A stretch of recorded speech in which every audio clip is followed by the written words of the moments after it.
Brilliance Audio presents Chosen to Die by Lisa Jackson. Performed by Natalie Ross.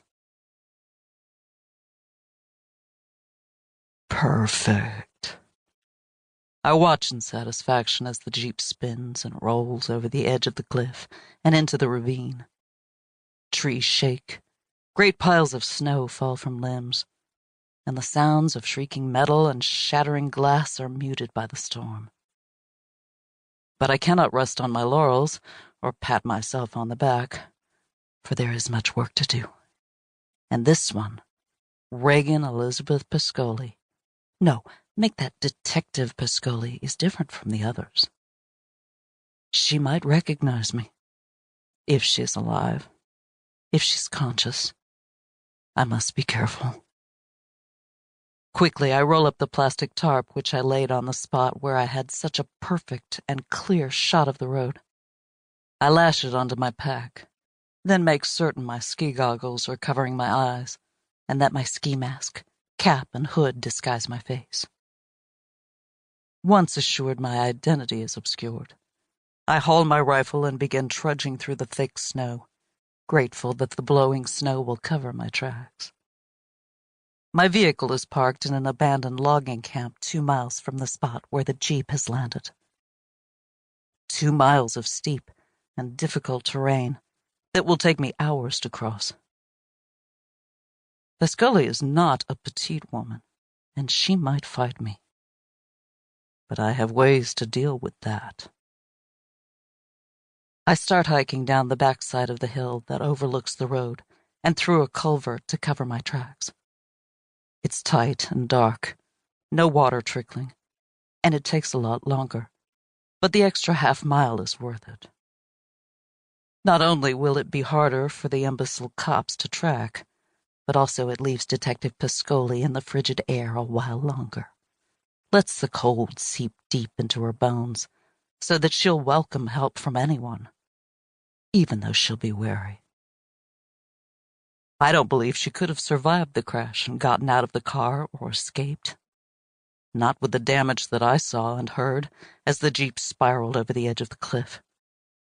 But even if by some miracle she did survive well enough to extract herself and crawl away from the wreckage, I'll be ready. A tiny jolt of adrenaline surges through my bloodstream at the thought. I've always loved to hunt, to stalk prey, to test my skills against the most worthy of opponents. Smiling beneath the neoprene of my ski mask, I realize Regan Pescoli is certain to be one. Run, I think, the gloved fingers of my right hand tightening over my rifle. But you'll never get away. Pescoli could barely breathe. Her lungs were tight, so damned tight. And the pain, God, the pain.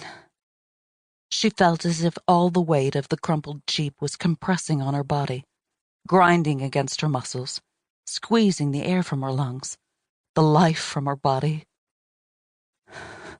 Don't be a melodramatic idiot. Get out.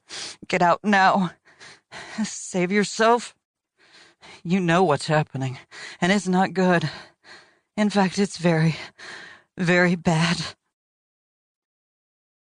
Desperately, adrenaline spurring her, she tried to release her seatbelt, to thrust the damn airbag away from her face, as pain splintered up her shoulder, and she let out a wounded yowl.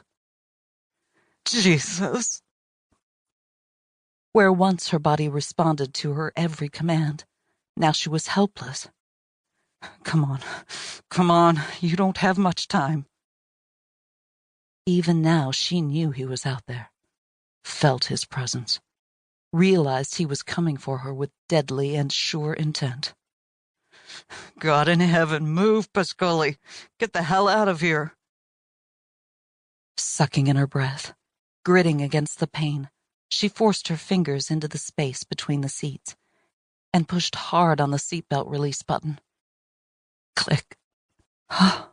Finally. Now, if she could force the crumpled door or somehow try to get through the windshield. But nothing happened. The belt didn't so much as budge. What? No!